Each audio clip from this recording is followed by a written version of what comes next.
All right, signing off. Signing off. Goodbye, world. Goodbye, Hinterlands. Goodbye. We will see you next week.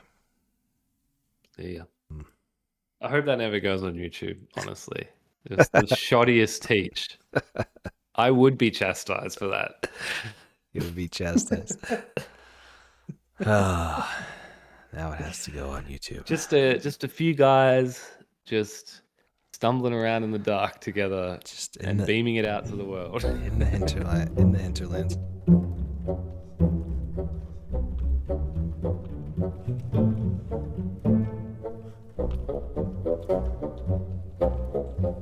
Welcome back. You are listening to Blight and Banter, and today we are doing it's a double feature. We played a quick game of Arcs, and now we're doing a little bit of a pretty much Bubs is going to teach me about Oath, and specifically Oath New Foundations. So where are we? Where are we, Bubs?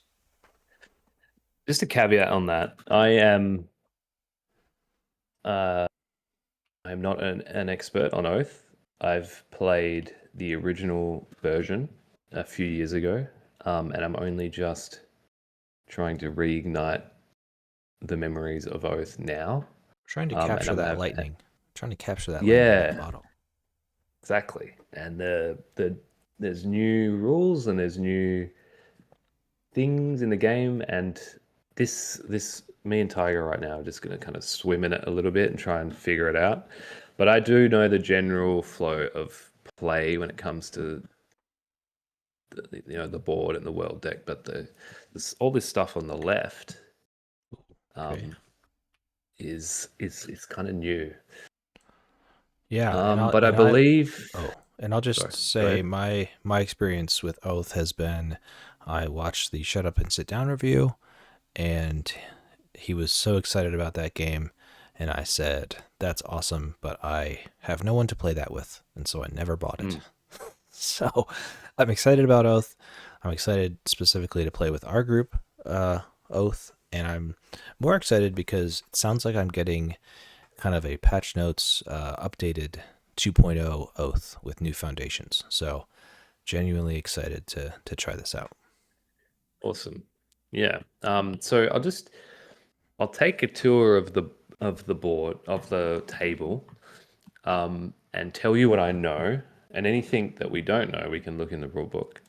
Okay. Um, but in the far bottom left is a piece of paper with some stars on it, um, and this is where I believe this for this mod. This is where people sort of create a chronicle between games, so they can draw a picture to capture the essence of what happened in the game, and this is whoever wins the game.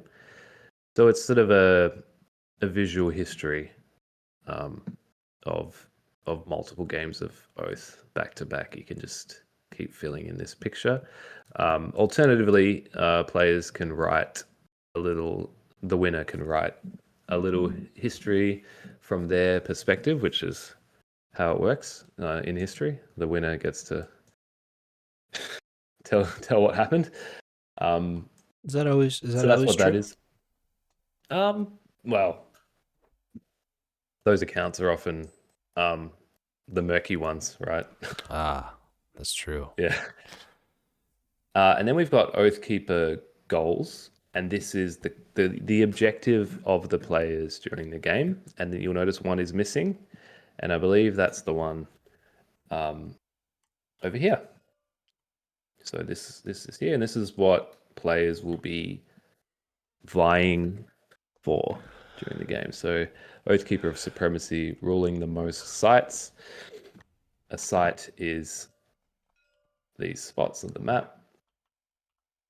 Sorry, I'm So just that's what the game starts with. So that trying lives to up keep there. up the trying to get everything in frame so everyone knows what we're pinging. Uh, so if I'm going a bit fast. No, no, you're good. Um, and then next game, a different tile, a different Oathkeeper goal may be selected. Okay. Um, Below that is the Chronicle, and this is a new mechanic for new foundations. And this is like setup instructions when the game is over, and these cards get allocated to players who fulfill certain things, and then they get to run through the list on their card that they've been given, and they can make unique decisions about the game for the next game, and sort of shape the world the way they want, but within the confines of the instructions on that card. So if you hold the banner of the people's favor, you take this card at the end of the game and you run through that setup and make those decisions. If you hold the banner of the darkest secret, you take this card and you run through those instructions. So it's kind of cool. Sorry, how do you know that the banner of the darkest secret is correlated to the beacon? It's the icon and the color, I believe. So the banner of the darkest secret looks like this. Ah, okay. And yeah, it's got that little flaming eye, closed eye. So that's, if you hold that at the end of the game, you get to do these things for the next game. I will say that's not super intuitive, but okay. Mm-hmm. And then there's the banner of the people's favor as well, which it relates to this one. Very good. Which is the heart. Ah, okay. The others, the throne, I'm guessing whoever is the chancellor at the end of the game gets to do those. That's an assumption. The sun, check legacies, the winner. So maybe that's like a general. That's like, it doesn't matter who fulfills these instructions. It's sort of a more global thing. And then what's this one? Yeah, I would have to check in the rulebook about these, but we won't worry about them for now. Okay. Because we have to worry about them at the end of the game. Okay, what else do we have here? Let's go ahead and I think it's also like, yeah, how do you want to just teach me how to play the game as much as anything else, or do you want to show what a turn looks like, or what do you think would be helpful? Because I think for me, never having played an actual game of Oath, it sounds like a lot of this is relevant to the end game. How does the new expansion affect the actual playing of the game? Great question. I don't think it does too much. There is legacies, which are these cards here. They look like books. And that's like a personal objective for you to shoot for. Oh, I love that. Okay. And if you complete it, it becomes a lasting ability for all future games within that same campaign. Just for you. Just for you. Okay. So it introduces asymmetry, more asymmetry, the faction. I think we should just set up the board a little bit. Okay. So it says here on this card, to get assigned a random seat, change your player color to black. It will automatically change to a random seat, so we don't have to worry about that. Get rid of that one. Oh, okay. Sorry. And then change color. I will be blue. Okay. And then it says, hover over a player mat and press numbers 1 to 7 to load a player archive. So if you want to be blue, you want to hit the number 2. Just generally, I want to hit. Oh, okay. Wow, there I am. There you are. I'm the one-eyed. I'll sit. I've got one eye. Good one. And I'll sit up here on the left, I suppose. I'll be pink and blue is a good combo. Okay. See, this is getting me super pumped. I need to buy this game. I'll admit, I don't own this game with my physical body, my physical presence, and I feel like I want to. Well, let's see. First off, I also want to support Buried Giant. So, I mean, I just think it's absolutely stunning game. I was going to be sarcastic, Like, but I know, but that's not even a joke. I do want to support Buried Giant, and so I don't I don't feel super comfortable playing a game like Oath or Arcs without owning it. I don't know if that's just me, but that's how I feel. I mean, I get it. I think board games are such beautiful things, especially games made by these guys. That it's a shame not to own them. Exactly. That's what I'm saying. Like I need this art. Yeah, it's like I always describe board games a like it's like a machine, and the fuel are the players. Hmm. You know, Okay. the only way the machine can work is if there's people playing it. And I think it's just a beautiful thing, especially when you're doing it IRL. Yes. Um, but we are split by a massive ocean, so this is the only option we have. That's true. That's true. I don't want to certainly not I don't have anything this not to say that I don't like TTS. It's more just I don't like to play games only on TTS. Hmm. And Exactly. and yeah, and then it's actually supporting the companies that make these games, and I wouldn't want to take away revenue from them by just playing it on TTS. But that's just a that's just an I totally aside. agree. They don't really get anything from it if you just play online. Well, and Um, actually, I feel like so if we wow, this is really off the rails, but if you compare like Stonemeyer games to now Buried Giant, it's almost like Buried Giant is just putting everything on uh tabletop simulator before the campaign's even done in such like a collaborative cool way that I'm like, wow, this is just you have so much confidence. Here's what it communicates. It communicates such a confidence in their like vision and work on the game mm, that they're not scared to let people play even if it's not the finished product, let them play the game that they're mm, making. Which yeah. makes me want to support it even more. Mm. Yeah, they don't sort of gatekeep No. too much. Yeah, it's amazing. I'm amazed. I'm. It's amazing it works for them. Um, the way Yeah. it does. But you just see how much money they raise on a Kickstarter, and you just see the love for the studio and Yeah. the confidence Yeah. in the studio. Yeah. All right. Um, So where are we? Who are we? okay. So we are unknown exiles in this kingdom. Um, it's a mysterious, lawless place Okay. full of tribes and bandits, and we are wandering around trying to gather supporters. We are wannabe leaders. We would love to rule this land and Hmm. become the chancellor. Um, but in this first game with New Foundations, there is no chancellor. So we roam around. We try and fulfill the oath of supremacy, Okay. ruling the most sites. This one. And if we do that at the end of the game, one of us will be crowned.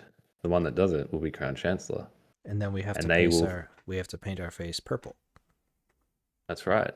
And there is a chancellor player mat um, somewhere, but you will take that player mat and you'll become chancellor. And if you become a citizen underneath that chancellor, you can flip your player board, I believe. Exile, exile. Oh, maybe there's Yeah, so different. if you press two, three, one, two, or three over your Oh, thing, there it you looks go. like it changes Very it. nice.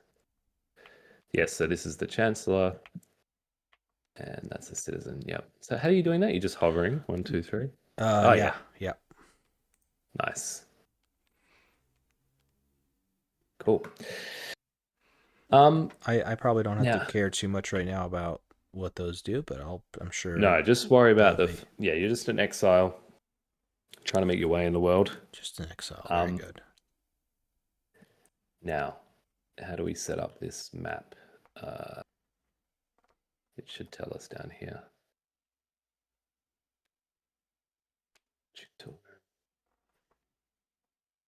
Is there a button?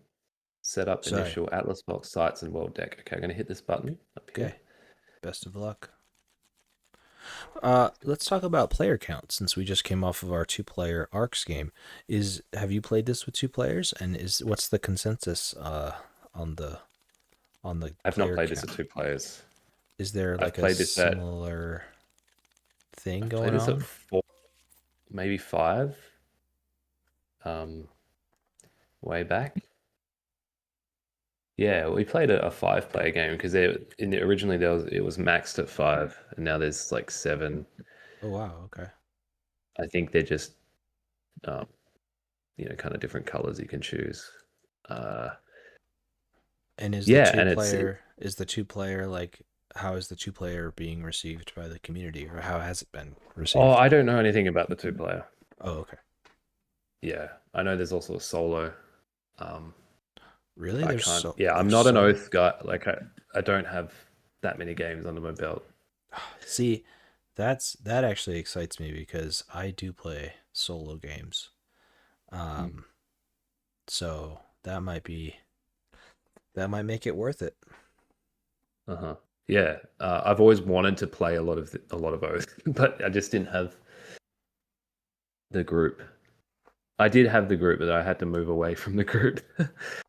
Move cities. So here we are. So what you're seeing on the board are these beautiful sites. 2 exist in the Cradle, which is where our future Chancellor will reside. And there's 3 sites in the provinces and 3 sites in the hinterland. To travel between these sites costs supply. Now, supply is marked with this cylinder on your player board, and as you use supply, you move the cylinder across until you run out of supply. Okay. At the end of the round, you'll replenish supply depending on how many warbands, which are these tokens, you have in your bag. So in my bag, I've got 11. So at the end of the round, I will go to the 9+ spot. This spot here you can move your token there if you have remaining supply at the end of a round. So if I ended like this, I would go to 9, and because I had that extra one that I did not use, I can go up to there. Okay. But otherwise, that's where you max out. But we start on the far left. So for example, to move your pawn, where is my pawn? Where is my pawn? Here? Yes, there. And you can take the blue one. So say you're here. Okay. So if I wanted to move the provinces to any site in the provinces, I would spend 2 supply. Or to here. Okay. There or there. If I wanted to move to the hinterlands, I would spend 4 supply. Like that. Okay.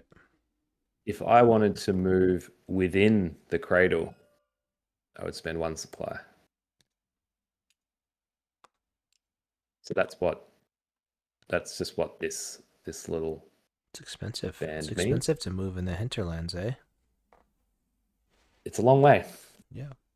Long way away. Similarly, these values here are the same. If you want to move within the provinces, it costs 2. So it kind of gives you this sense of a fan shape. So the Cradle is a small place to move around within it. It's like the seat of power. To move within it, it's 1 supply. The provinces to move within it. It's 2 supplies. So these locations are much more spread out, and the hinterland even more so. So it's like a fan shape. Okay. And on the outer wedge, the hinterland's this massive area. Provinces it narrows, and the cradle it's the point. It's like we're in one slice of the game arcs, and we're in the Yeah. gate. We're in the gate. Now, this icon here is the search action. So if I'm doing this all out of order, but this card here is all the actions you can take with your supply. So you'll notice on the right is all the supply costs. Yep. So if I wanted to search means looking at cards from either the deck, the world deck here, or the discard piles. There'll be discard piles in the province, and wherever your pawn is, you can take the search action to either search the discard pile or the world deck. And they will give you people, places, things that you can either keep in your personal tableau as an advisor, someone who's sort of following you around or giving you tips, or you can play it to the site that you are at, and that will be a special ability that site has for you to use, but also other players to use if they come there or they rule that site.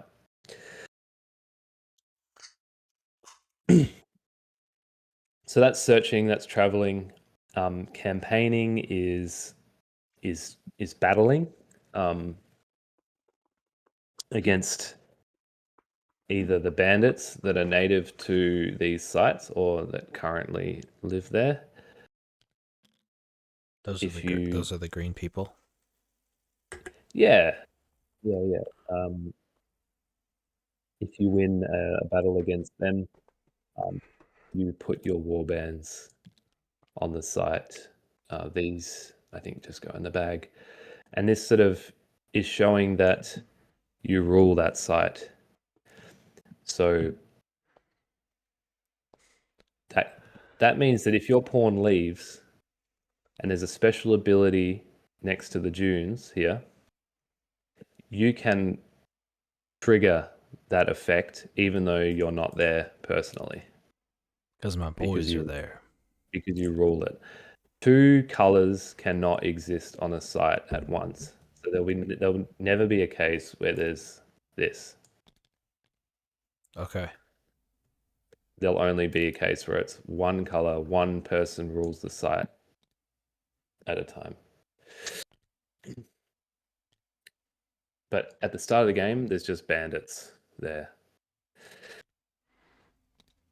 Just bandits, huh? Next is muster, which is spending favor of the coin currency in the game. Spending favor to get more warbands out of your bag, like this. And trading is how you gain more favor. I'll go through this once we have some of these cards on the board, which are called denizens. So that's trading, forge. So these are kind of new foundations, I believe. These last 3. Okay. I think recover was from the previous version, but it's been tweaked a little bit how it works. So I'm just because I'm not that experienced with this, I'm just going to forego explaining that. I'll do more research on those. Okay. But we don't really need to know that straight away, I don't think. So let's just get rid of this. I'll keep this here. So there's a lot to this game. So there's also this list, this card here on the left, site reference. Every site on the map has sort of a special trait, similar to Inish, if you've ever played that. I have played Inish. That's such a good game. No one ever talks about Inish. Yeah, so in Inish, if you rule a site, the site has an inherent ability to it. It's similar here. Um, the plains have no power. Coasts, um, coasts are represented like this green shore as a coast. And I believe if you're traveling coast to coast, it costs you less to move. So if we're going from the green shore to the Sunken Isles, it only costs one supply rather than the two because you're in a boat. Okay. But they're the only two. You see this little ship icon with a one in it? That just means one supply to get from there to there. Okay. But there's no other coasts on the map. So if you want to fast travel for one supply, that's the only one on the map. There could be multiple coasts, so that you could just dart around the map quickly. Then there's the island, which I believe if you're traveling there not from a coast, it costs 2 extra supply. Yep, that's what that sounds like. That checks out. Yep. Wake is the phase at the very beginning of your turn before you kind of do anything. It's almost like in arcs, it would be the prelude. You may place your pawn on another river. This is not a travel action. So do we have any of those? You have, do we have any? One we have half of one. half a river. What does that mean? It means it's both. That just means that this site has 2 abilities. So it's enduring and river. Yes. So if I started, is there another? There isn't. There isn't on another river. Yeah. Okay. So for the purposes of this game, that doesn't really come into effect because there isn't 2 rivers. Mountain, it's an extra travel cost to get there, which checks out, makes sense. The pass, if your pawn is outside this region, you cannot travel to other sites in this region or target other sites in this region during campaigns. Ignore this power if you rule a pass. Campaigns just is games.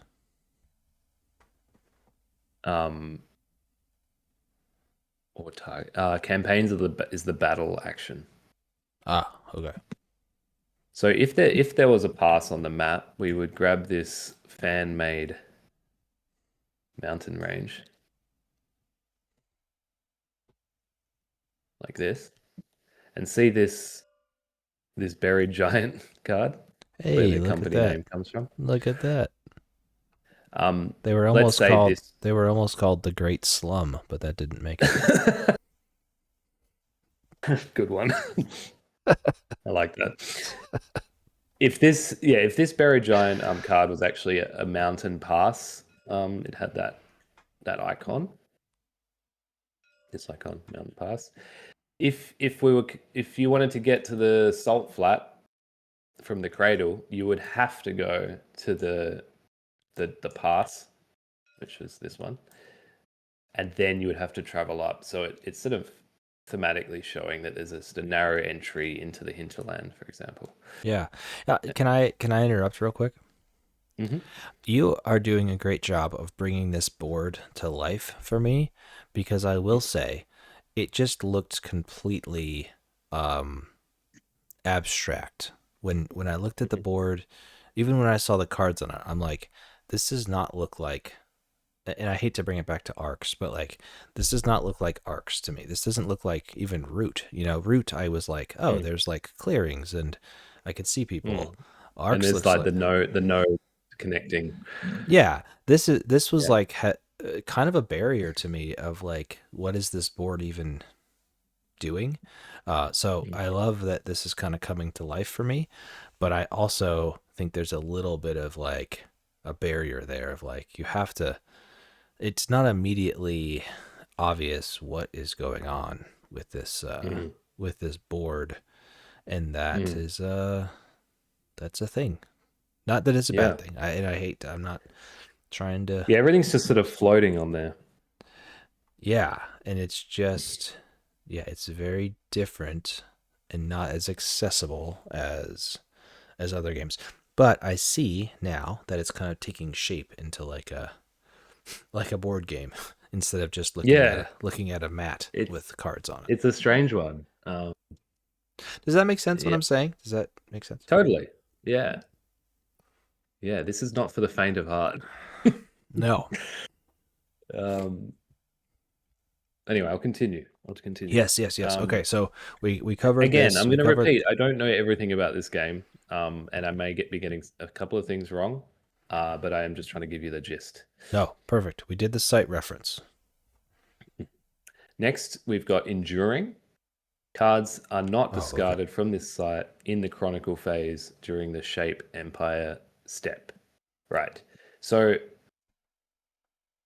true to the Cole-Worley fashion, this game will sort of metamorphosis over time. In the next game, all these sites may shift around, they'll change, um, they'll shuffle up to the cradle, and the Chancellor, the sites that were important for the Chancellor to win the last game will become critical in the seat of power, and they'll sort of shuffle up there. So you can imagine this wedge of the map sort of refocusing or shifting, or empires crumbling, and we have like a new wedge, and we're looking in a different direction, for example. Yeah. So it's pretty cool. So do we have any enduring sites? We do not.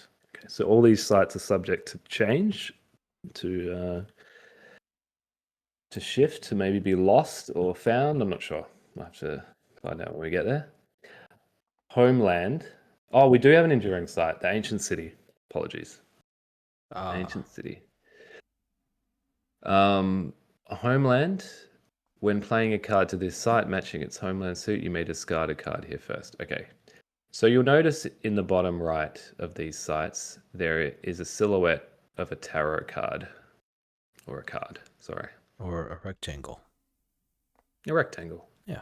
Now that is its capacity to hold these cards. So Oh, okay. One the rectangle. dunes can hold a maximum of one. And it can hold a maximum of one relic. These are relics. And 4 backpacks. Or the 4 backpacks relates to the recover action, which is second from the bottom.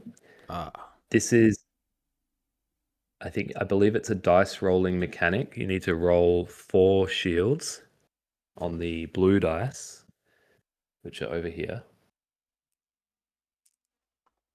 So you would roll, how many do you roll?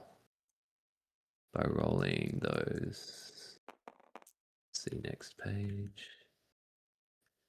Recover, yeah, so you roll 2. So you roll 2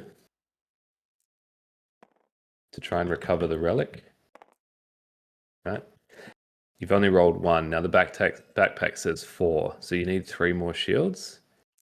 And to keep rolling, you must spend supply to roll 2 more dice. So you would spend a supply, grab 2 more dice, roll them.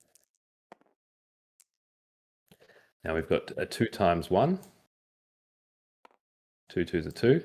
So we still need 2 more shields. We could stop there because they're like, I don't want to spend any more supply. I don't care about the relic for now. Or we spend another supply to roll 2 more die. We got there. So then we would be able to take this relic into our tableau, and we could use it. Very good. Okay, so capacity and recover situation. Yeah, so we've got capacity, how many relics are seated there, and the recover cost, threshold to meet. Greenshaw, as you'll notice, has no relics there, but has a capacity of 2, and so on and so forth. Okay. Sunken Isles has no, it's almost like there's not enough land for people to live on. So there's no capacity, but there's lots of relics floating around in the ocean, and so on. Okay. Okay. Next, yeah. So the homeland. I don't think we have any. Oh, we do have a homeland, the Great Slum. So the homeland lets. I'll have to. That's a new mechanic. I'll try and understand that in full time. But it says when playing a card to this site matching its homeland suit, you may discard a card here first. So it lets you cycle through. Normally, the things played at that site would kind of be locked there. Once a player decides to play a card out next to a site, it's sort of, say it's like the Wayside Inn. It's like a pub. It's like, okay, that pub is at the Green Shore, and that's, you want to go visit the pub, that's where you go. Okay. But with the homeland sites, someone could destroy the pub. Okay. and play something else. So that's kind of what the homeland's allowed you to do. But the something else that they can play must match the suit of the homeland. Okay. I believe. All right. And dual powers, we've already kind of covered that. So that's the sites. Okay. Now, let's just see if we can kind of get rolling a little bit with a little bit of a two-player situation. All right. Okay. Collect pieces. I know I haven't explained half of the game yet, but it's just telling us to grab the banners and make sure they're ready. Put them here. They start with a secret and a favor. Okay. Secrets are very powerful in the game. Favor is also, but secrets are very nice to have because secrets return to you. Favor does not. Oh. Because maybe you tell the secret to someone, but you still know the secret, right? So you get it back. That makes sense. Set up sites, shuffle the relic cards. We've done that. Place favor and secrets on the site shown in its top left corner. Top left corner. I don't see that. Is that? Where are you looking for this instruction here? Oh, you're in Yeah. the rule book. Okay. Do none of these have?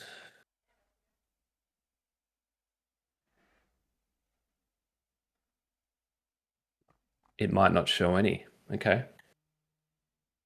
Maybe none of these sites have any. Okay. I just want to check that. I don't know if I can actually draw cards from this. I shouldn't touch this, probably. It's probably all scripted, but I've broken the game. Well, we're just gonna not have this one anymore.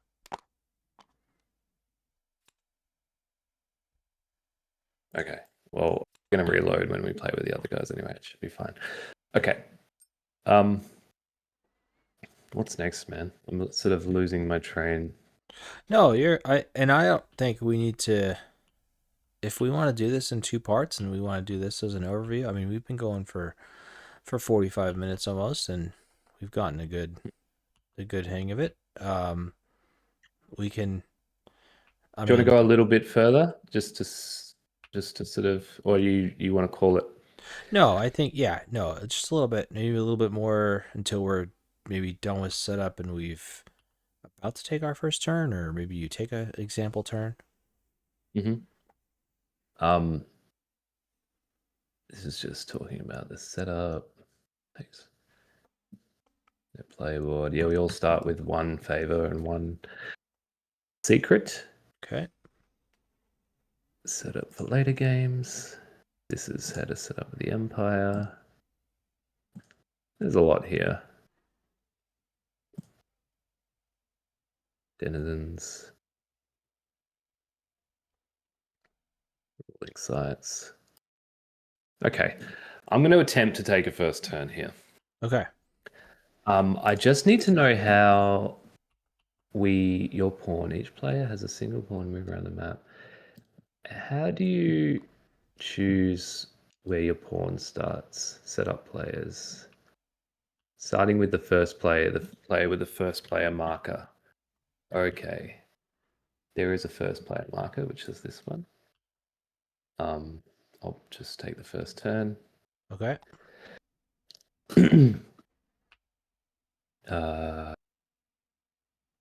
Place their pawn on, starting with the first player and going clockwise. Place their pawn on any site.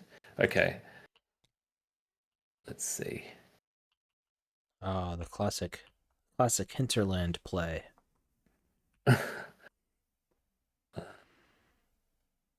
Ancient City, Great Slum, Green Shore. Green Shore sounds like a nice place.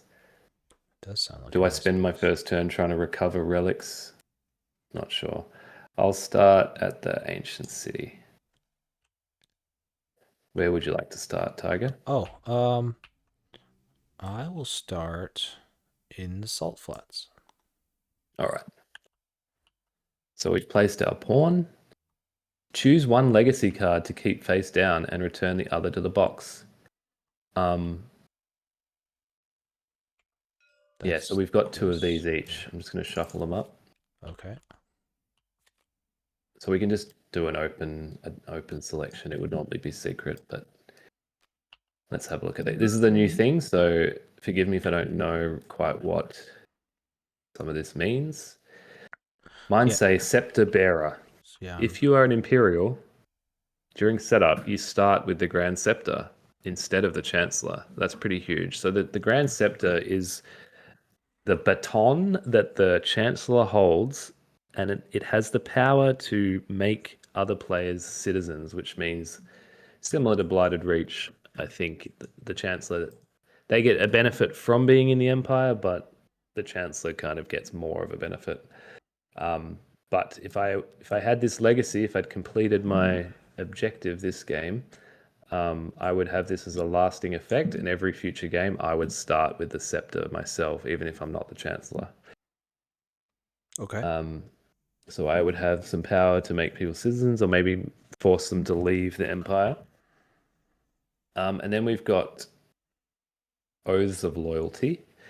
When you would gain a starting advisor, bury it, except for Chronicle World. In Gather Denizens, keep your face of advisors. They will be...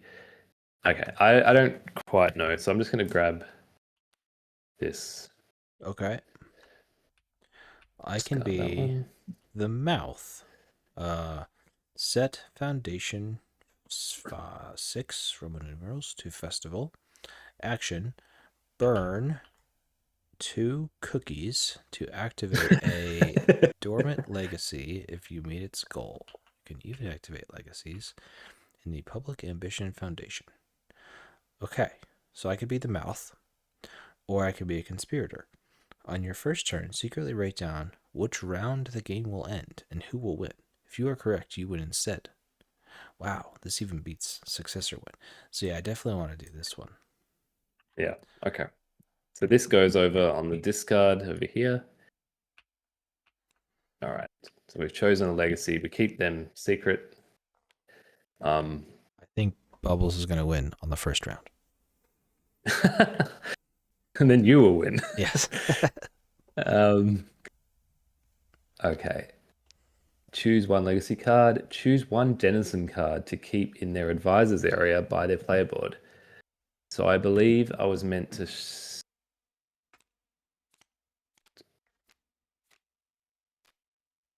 I believe we're meant to start with 3 of these. And you choose one. Okay. So I'm going to flip these over.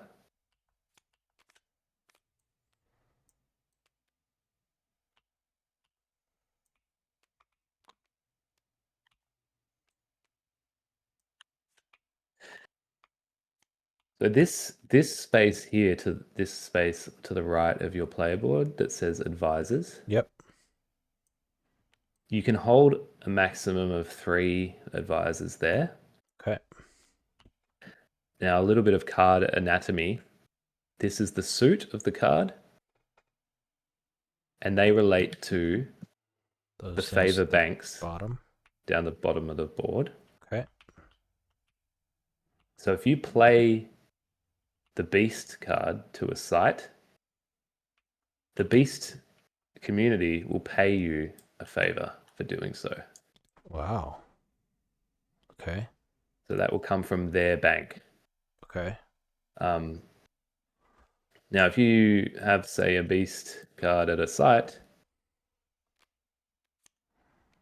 and then you search the discard pile or the world deck and you play a beast advisor in your advisor spot, every time you do a trade at the salt flats with the wild cry, say, for example, you'll get a buff from that. Okay. So the game encourages you to do business with those you relate to, in a sense. Okay. Yes. And I'm choosing one of these. You're choosing one of these. Hearts and minds. These ones That's with funny. the little tree.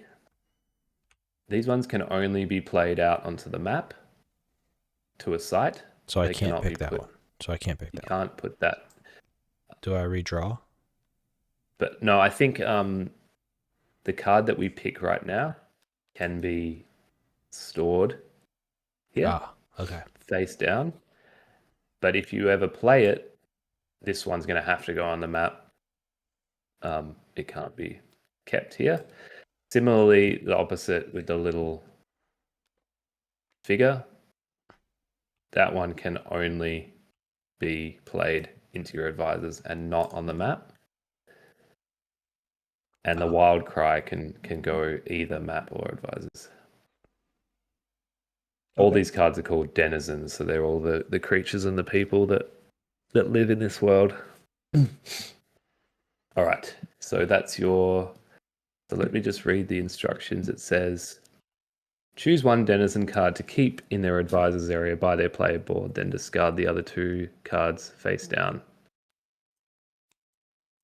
All right, so I'll pick this one. And where's the discard pile? So wherever your pawn is, you discard to the cradle. Sorry. So if you're in the hinterlands, you discard to the cradle. Oh, So these okay. would go here. Okay. And the cards that I discard end up in the hinterland. Obviously. Yeah, it's like they move on. They're like, oh, you don't want us? We're going to travel. We're going to leave. They're going to go over yonder. And so if you discard cards from the cradle, they go to the provinces? Is that Correct. Okay. Now, see this card here? It's got a chain. So that one, if you play it to your advisors, there's very little way to ever get rid of it. It's almost permanent. I think there's a few little ways in the very mysterious game of Oath to actually get rid of it, but it's very difficult. That is also a pretty intense graphic. Yeah, the Discord, it's called Discord, suit is sort of the more like let's burn the world to the ground kind of people's. Yeah, that is like, I don't know how I feel about that. That's intense. And when you say that's very hard to get rid of, like, is that a good thing or a bad thing, or is that a matter of perspective? I think it's generally a more powerful effect, but it's maybe gives you less flexibility because you can't just cycle through options as easily because you've sort of tied up one of your free spots in your advisors with something that can't be removed. So it's a trade-off. Yeah, plus it sounds like if you go with this guy, then you're kind of like, that suit's kind of like your suit from now on. Yeah. So our stories will take shape over many games, and you could potentially, by choosing this right now, sort of shape your whole future as being sort of a bit of a baddie. I see. I'm going to choose the Quartermaster. That's a site specific card. Where is the legend for this, for these obscure symbols? It's really just the chain is locked. Okay. The advisor, I don't know, but the advisor symbol is, the person symbol is like following you around and can only follow you around, and the tree symbol is got to be land based. Okay. Sorry, I thought that was a different one than a tree, but those are just the only 3 different ones. I think that's the only 3, and then these discard to the hinterland. Yep. Okay. So now we can move on to, without spending too much more time, place pawn. Okay, here we go. If you're in exile, place your pawn on the hintermost site ruled in the Empire. If you drew denizens, reveal. Okay.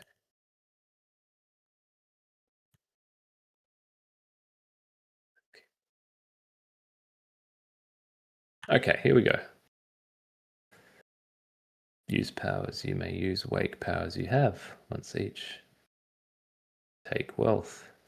Okay, so if there was some cash on one of these sites, say at the Salt Flats, there's a couple of favor sitting here.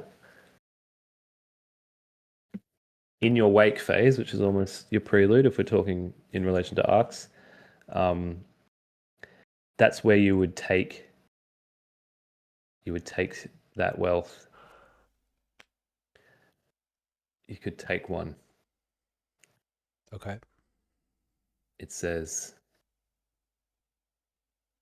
you may use wake powers once each. A wake power you always have is take wealth. You may take one favor or secret from the site if no enemy pawns are there. Okay.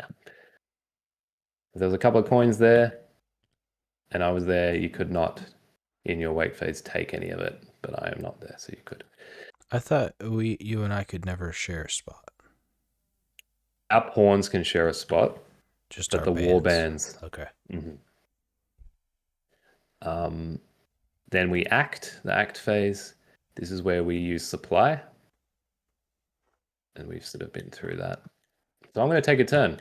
Okay. First turn. This is the first turn of a game that will never happen, but I'm excited to see it. All right. Move. I believe I can just card to the site. The wake phase. Usurp a win, use power. Take actions. Minor actions. These actions.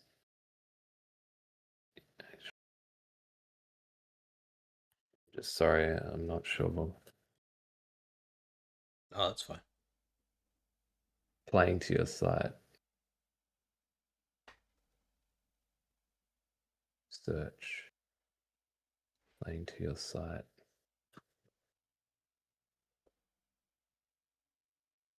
Sorry, Tiger. No. No worries. This is all. Playing to a site earns you favor. How do you? I'll play one card. Here we go. Oh, it's part of the search. It's part of the search action. Okay. Here we go. All right. So I'm going to search. Okay. The discard pile is empty where I'm at, so I am going to search the world deck. And so I choose the world deck as my region. Spend the amount of supply shown by. Okay. So 2 to 4. Yes. So how many do I draw? 3? 3. At least per the action reference. Yeah. So see this token here. Yep. This is telling us that it costs 2 supply to draw from the world deck. Later in the game, it might cost 4. Okay. So, so I draw 2, 3. These would be face down. They would be. Catacombs. Ooh.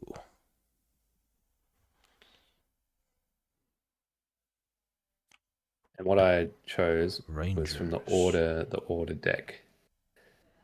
The All order right, deck? so yeah, the order is the suit. Oh. So order Oh. is got this sort of like authority vibe to it. Like Okay. okay, so I'm going to take the order card. These get discarded to the hinterland. You would normally not know what I have discarded. The next step is to discard all the cards you drew except for one. If your pawn is in the cradle, discard the card to the blah blah blah. Play one card. Play the remaining card to your site or your advisors as described below, or you can discard it. If the card shows a tree, you can only play it to your site. If it shows a person, you can only play it to your advisors. Naturally. So I have to play that one? Like, when can I play this?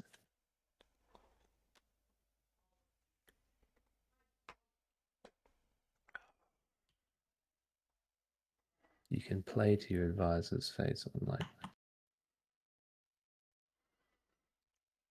I'm going to have to do some research on this, but I'm going to play this one. Okay. I'm pretty sure I can, Okay. but I might be wrong. But I'm going to play that for the example's sake. Now the order pays me for doing that, so I get a favor. And just so I can understand what's going on, this can have up to 3 of these cards. Yep. And then what is the 6 backpack we talked about? What is this ship with coins? The anvil, it's an anvil, I believe, and it's Oh, that's funny. yeah, the forge action. So if you rule your site, place favor or secrets. Place the favor secrets its forge shows on 3 empty denizens there to draw a relic. Okay, so this is a benefit that you can exploit if you fill the site with 3 denizens. Okay. Once you've filled it with 3 denizens, you can take the forge action, pay the cost. So I'm taking from like arcane here. You would go boom, boom. It's like you're hitting the anvil, ding, ding, ding, and then you draw a relic. But that money, that favor that you are spending is coming from your personal stash. Okay.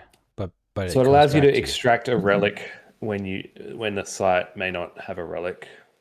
Okay. Makes sense. Yeah. Sorry to interrupt. So you played your card and you played this card. Yep. Order. But you still have a bunch of actions left. I do. So I paid 2 to search. I played a card. What are some of the other options here? Now, let's trade. I'm going to pretend I've got this advisor face up. Careful plans. So I want to trade. I can place a secret on an empty denizen at your site. Gain a favor plus another favor per matching advisor. So I play my secret onto this quartermaster. And I gain a favor and another favor. And because it's a secret, you get the secret back? At the end of my turn, yes. Okay. Now this bank is empty. So I need to keep that in mind. What is that? What does that 3 coins plus 1 coin question mark mean? That is for setup. So we don't have to worry about that. Okay. It's probably something that I should have done at the beginning. Yeah. All right. Now, what did that cost me to trade? 1 supply.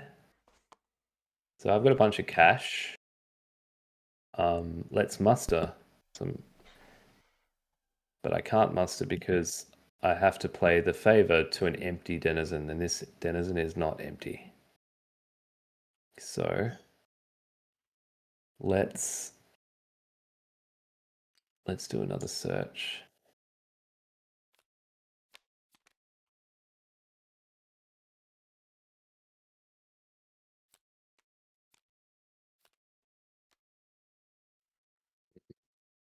Search.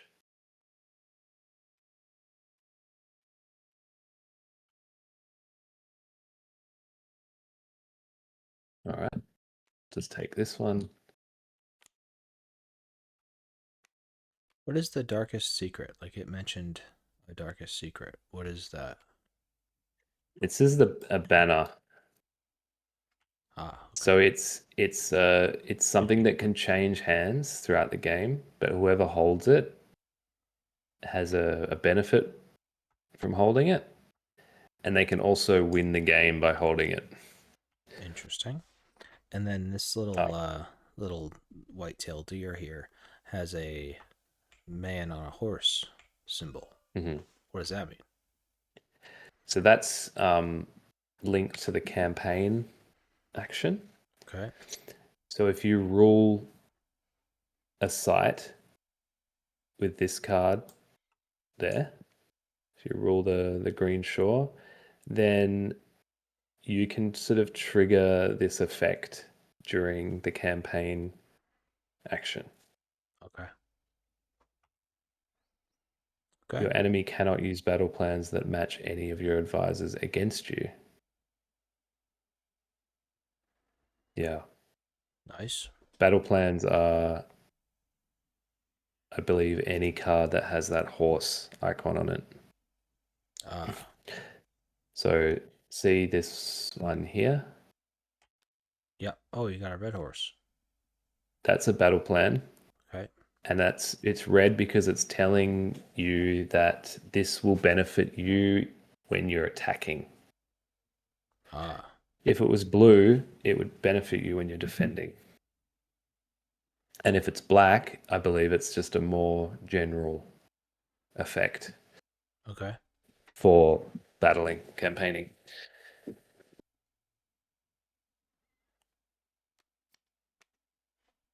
Did I choose one?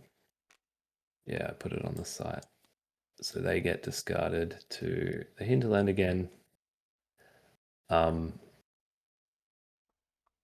What else do we have? So that's an empty denizen. So now I can muster. So I'll place a favor there. And I will gain 1 word warband plus 1 per matching advisor. So I only get 1 because I don't have the arcane advisor. Okay. But now you're going to have to fight? Yeah, I could try and fight the bandits. Can you roll some dice and kind of show me what happens? I can try. Conquest against sites or raid an enemy pawn at your site along with their relics and banners. So if we shared a site, I could attempt to steal stuff from you directly from your tableau. Oh no. Or I could, if you had warbands over here, and these bandits weren't here. Sorry, you're meant to be there. I'm meant to be there. So if you ruled this site, I could come here and try and take this off and put mine there. Because as long as this is here, you're able to use like trade with these people. You're allowed to do all sorts of things. Okay. But I'm gonna fight these 3.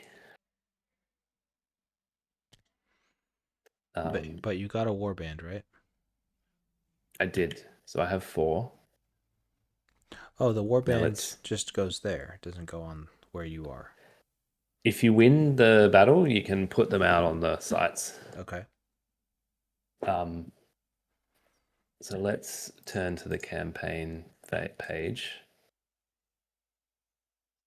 So I'm going to choose campaign type and targets. You may either conquest against your site. Okay. The attacker gathers attack dice up to the number of warbands on their player board called their force. Okay, so I have 4. So I'm going to grab 4 of these red dice over here. Okay. And I'm going to roll them.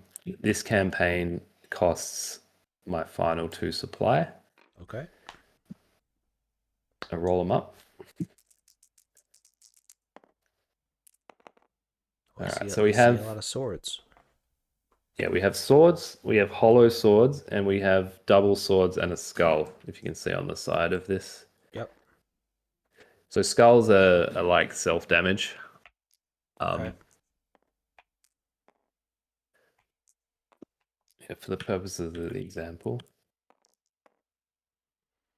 So I Okay. rolled this. So I've got 1, 2, 3 full swords, and these are considered half. So these two together is a sword.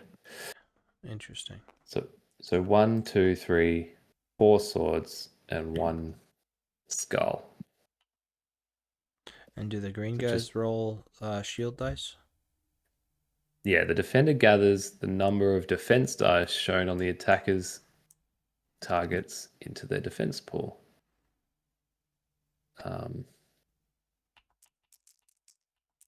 Sorry, probably not 3. So how many dice do they roll? 2? I think it's this value here. Okay. Yeah, that makes sense. So I'll roll 2 dice. Yeah. And we got Okay. 2 shields or 2 2 half shields. shields? They're just full shields. Okay. What does a half shield look like? There isn't one. Oh, sorry. Okay. Yeah. So 2 shields. So now I could, before the defender rolls the die, there's a step where I can pay attacker rolls. Yeah, there's a attacker may sacrifice warbands on their player board. For each warband they choose to kill, then add 1 to the attack value. So I hate having to do this on a recording. Oh, you good. There's just a lot. There's a lot to. Mango's gonna edit this all out, and he's gonna make us look like rock stars. So I pity him for having to do that for this. He's gonna be like, "Oh my god, this 2-player game! What a great game what a great thing to have to edit. So short, so clean." And then we move into this, and he's there all night. he's sweating over it. No, this is the real. This is the real experience. This is the real Oath experience. Yeah. There's a lot to the battling because people can activate all sorts of things across the map and across their advisors. It's quite complicated. But let's just see here. Gather dice pools up to the number of warbands. The defender gathers the number of defense dice shown on the attacker's targets. Right. So the target is this, and that target has 2 defense. So you are correct. The bandits collect 2 defense dice. Then it says use battle plans. I'm not going to worry about that now. The defender must roll? Oh, that's cool. Okay, I can show you this. So I've got the careful plans. Yeah. So I am going to, before I roll my dice, let's say I didn't do that yet. So normally what would happen is I would roll the attack dice and I would weigh it up and I would think, is this enough swords to defeat whatever they could potentially roll? And I have a window of time where I can buff this roll. And I believe that's by spending warbands. So if we go back to these rules, it says sacrifice warbands on 0.5. The attacker may sacrifice warbands on their player board. For each warband they choose to kill, they add 1 sword. Right? Mm-hmm. So I look at this and I have 1, 2, 3. Now, if they roll the 2 times 2, I've lost. Right. So I would need to, say, spend 2 of these warbands To guarantee victory. and they would go back in my bag. And that would, this is what the players normally do, is they write here 2, 3. That's what they rolled. And then if I sacrifice 2 warbands, they would put 2 here. And so their value, 3 plus 2, 5. Got it. But because I have the battle plans, the defender has to roll their dice first, and then I can roll mine. So I have more opportunity to not have to sacrifice warbands because I can gauge what they've rolled. Very good. So you want to roll those? Yep. I did just roll them. And caught the You're 2 just rolling on the behalf 2 of 2 the times 2. bandits. All right, I got 3. 3. That's a pretty good roll. Okay, I'm going to roll 1 die per warband I have. Roll. Luckily, I rolled enough. Okay. So you rolled 1, 2, 3. So next on this... So you just have to tie them? I think on ties the defender wins, but I got 3.5, right? Oh, you count the half then. I think so. So attack. Each sword adds 1 to the attack value. Every 2 hollow swords adds 1 to the attack value. Oh, maybe it doesn't. For each skull, the defender kills a warband on their player board. So I'll do that. That goes back in my bag.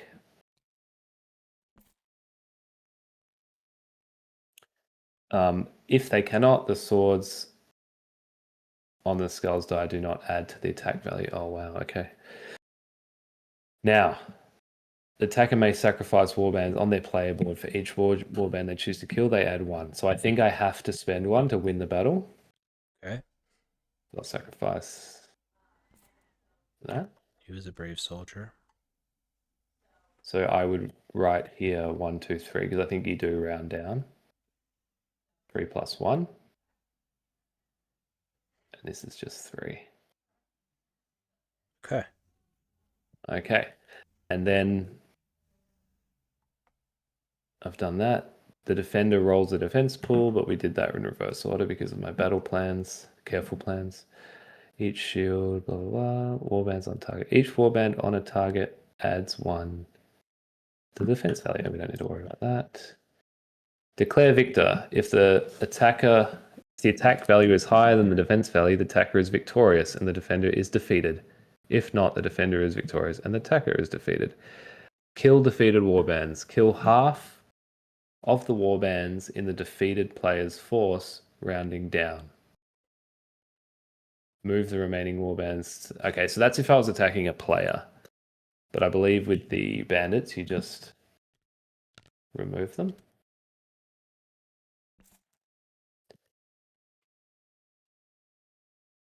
And then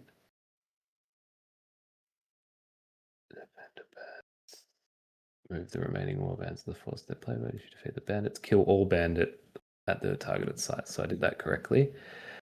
If for conquest victorious, the attacker may place any number of their warbands, even 0, from their force onto the targeted sites. So I've got 2. Now the reason I would not put 2 out on the map is because if I have them with me, it means I can move my pawn to somewhere else and attack, and I'll have them available to help me buff my rolls. Right. sense. So I'm just going to put 1 on the ancient city. And I think that's the end. So at the end of the turn, I would get my secret back and return this, I think, to the suit of the card it's on.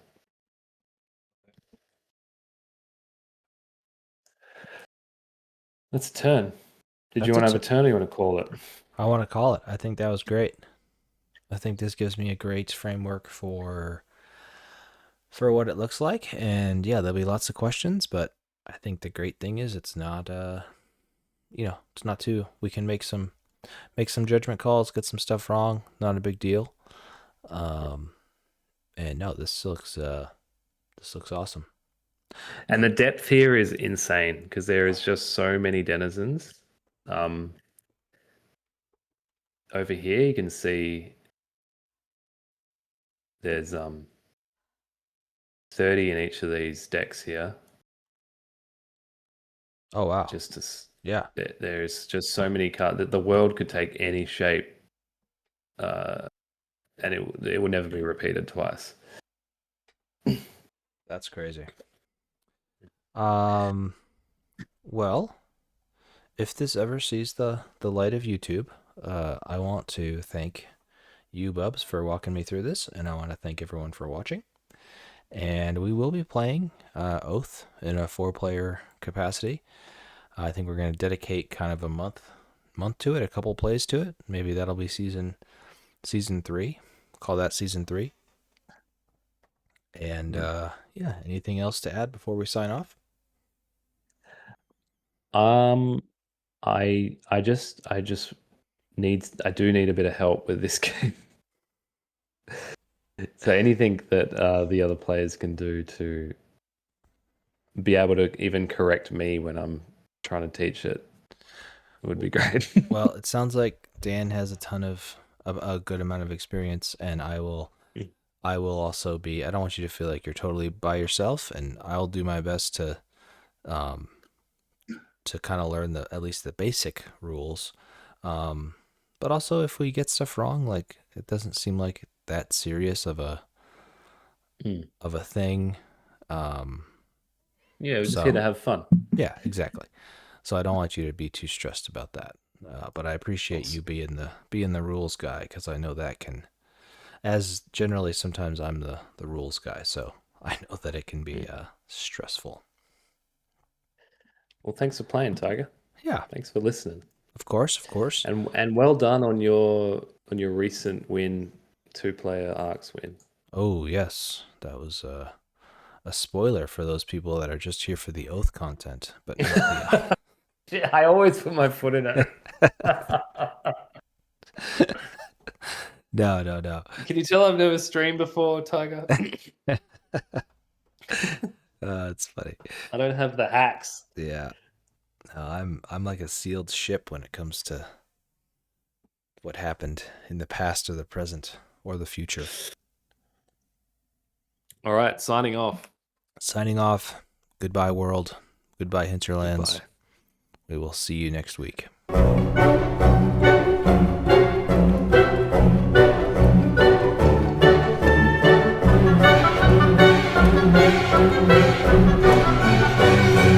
Deep down, it's you can have an experience, like if you put the work in, you can have an experience like no other. Yeah. But you've just got to somehow get four people to learn the thing. And if you can do that and get it played over and over again, you can really like have this sandbox experience that you can't really get elsewhere. Yeah. This ever evolving thing. Yeah. But yeah, it's funny. It's just funny what we put ourselves through. It is funny.